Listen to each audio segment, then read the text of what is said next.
ಮೊದಲಿಗೆ ದುನಿಯಾ ವಿಜಯ್ ಸರ್ ಅವರಿಗೆ ನನ್ನ ಕಡೆಯಿಂದ ಹುಟ್ಟುಹಬ್ಬದ ಹಾರ್ದಿಕ ಶುಭಾಶಯಗಳು.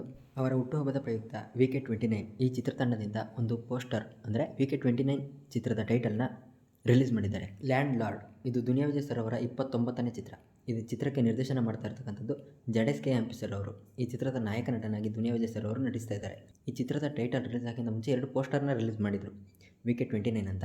ಆ 2 ಪೋಸ್ಟರ್ನಲ್ಲಿ ಒಂದು ಆ್ಯಕ್ಷನ್ ರಾ ಆಗಿರ್ತಕ್ಕಂಥದ್ದು ಯಥೇಚ್ಛವಾಗಿ ಎದ್ದು ಕಾಣ್ತಾ ಇತ್ತು. ಇನ್ನು ಈಗ ರಿಲೀಸ್ ಮಾಡಿರ್ತಕ್ಕಂಥ ಈ ಪೋಸ್ಟರ್ ಟೈಟಲ್ನ ರಿಲೀಸ್ ಮಾಡಿರ್ತಕ್ಕಂಥ ಈ ಪೋಸ್ಟರ್ನ ನೋಡಿದ್ರೆ ಆ 2 ಪೋಸ್ಟರ್ಗಿಂತ ಡಬಲ್ ರಾ ಒಂದು ಆ್ಯಕ್ಷನ್ ಇದರಲ್ಲಿ ಕಾಣ್ತಾ ಇದೆ.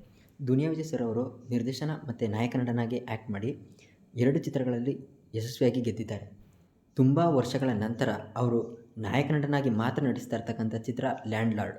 ಈ ಚಿತ್ರಕ್ಕೆ ನಿರ್ದೇಶನ ಮಾಡ್ತಾ ಇರ್ತಕ್ಕಂಥದ್ದು ಜಡೇಶ್ ಕೆ ಹಂಪಿ ಸರ್ ಅವರು. ಜಡೇಶ್ ಕೆ ಹಂಪಿ ಸರ್ ಅವರು ರೀಸೆಂಟಾಗಿ ಡೈರೆಕ್ಷನ್ ಮಾಡಿರ್ತಕ್ಕಂಥ ಚಿತ್ರ ಗುರು ಶಿಷ್ಯರು. ಗುರು ಶಿಷ್ಯರು ಚಿತ್ರವನ್ನು ನೀವು ನೋಡಿದರೆ ನಿಮ್ಗೆ ಗೊತ್ತಿರುತ್ತೆ ಅವರ ಪ್ರಾಪರ್ ರೈಟಿಂಗ್ ಯಾವ ಥರ ಇರುತ್ತೆ ಅಂತಕ್ಕಂಥದ್ದು. ಒಂದು ಸ್ಪೋರ್ಟ್ಸ್ ಒಂದು ಕ್ರೀಡೆಯನ್ನು ಇಟ್ಕೊಂಡು ಮಾಡಿರ್ತಕ್ಕಂಥ ಚಿತ್ರ ಗುರು ಶಿಷ್ಯರು.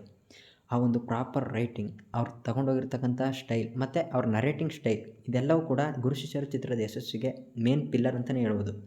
ಇನ್ನು ಗುರು ಶಿಷ್ಯರು ಚಿತ್ರ ಯಶಸ್ವಿಯನ್ನು ಕಂಡ ನಂತರ ಅವರು ಬರವಣಿಗೆಗೆ ಸಹಾಯ ಮಾಡಿದ್ದು ಕಾಟೇರ ಚಿತ್ರಕ್ಕೆ. ಕಾಟೇರ ಚಿತ್ರದಲ್ಲಿ ಇವರ ಬರವಣಿಗೆ ಕೂಡ ಇದೆ. ತರುಣ್ ಕಿಶೋರ್ ಸುಧೀರ್ ಅವರು ನಿರ್ದೇಶನ ಮಾಡಿದರೂ ಕೂಡ ಬರವಣಿಗೆಯಲ್ಲಿ ತರುಣ್ ಕಿಶೋರ್ ಸುಧೀರ್ ಸರ್ ಜೊತೆ ಜಡೇಶ್ ಕೆ ಹಂಪಿ ಸರ್ ಅವರು ಇಬ್ಬರು ಕೂಡ ರೈಟಿಂಗ್ನಲ್ಲಿ ಮಾಡಿದಂತಹ ಕತೆ ಕಾಟೇರ. ಆ ಒಂದು ಕಾಟೇರ ಚಿತ್ರ ಯಾವ ರೀತಿ ಯಶಸ್ಸನ್ನು ಕಂಡುಕೊಳ್ತು ಅನ್ನೋದು ನಿಮಗೆಲ್ಲರಿಗೂ ಗೊತ್ತಿರ್ತಕ್ಕಂಥ ವಿಷಯ. ಈ ರೀತಿ ಬರವಣಿಗೆಯಲ್ಲಿ ತುಂಬ ನಿಗಾವಹಿಸ್ತಕ್ಕಂತಹ ಜಡೇಶ್ ಕೆ ಹಂಪಿ ಸರ್ ಅವರು ಇವರ ಜೊತೆಗೆ ಆ್ಯಕ್ಟಿಂಗ್ ಮತ್ತು ಡೈರೆಕ್ಷನ್ ಇವೆರಡರಲ್ಲೂ ಈಗ ಆಲ್ರೆಡಿ ಗೆದ್ದಿರ್ತಕ್ಕಂಥ ದುನಿಯಾ ವಿಜಯ್ ಸರ್ ಅವರು. ಈ ಇಬ್ಬರು ಕೊಲಾಬ್ರೇಟ್ ಆಗಿ ಮಾಡ್ತಾ ಇರ್ತಕ್ಕಂಥ ಚಿತ್ರ ಲ್ಯಾಂಡ್ ಲಾರ್ಡ್.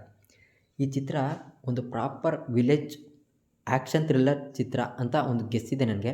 ಅದ್ರ ಜೊತೆಗೆ ಈ ಪೋಸ್ಟರ್ ಲ್ಯಾಂಡ್ ಲಾರ್ಡ್ ಅನ್ನೋ ಒಂದು ಟೈಟಲ್ ಪೋಸ್ಟರ್ ಹಿಂದೆಗಡೆ ಒಂದು ತೇರು, ಆ ತೇರಿಗೆ ಬೆಂಕಿ ಹತ್ತಿರೋದು, ಜೊತೆಗೆ ಒಂದು ಈ ಸೈಡ್ ನೋಡಿದ್ರೆ ಒಂದು ಟೆಂಪಲ್ ಇರ್ತಕ್ಕಂಥದ್ದು ಎದ್ದು ಕಾಣುತ್ತೆ. ಇದು ಮುಂಚೆ ಬಿಟ್ಟಿರ್ತಕ್ಕಂಥ ಪೋಸ್ಟರ್ನಲ್ಲೂ ಕೂಡ ಸೇಮ್ ಆ ತೇರಿಗೆ ಬೆಂಕಿ ಬಿದ್ದಿರೋದು ಹೈಲೈಟಾಗಿ ಕಾಣ್ತಾ ಇತ್ತು.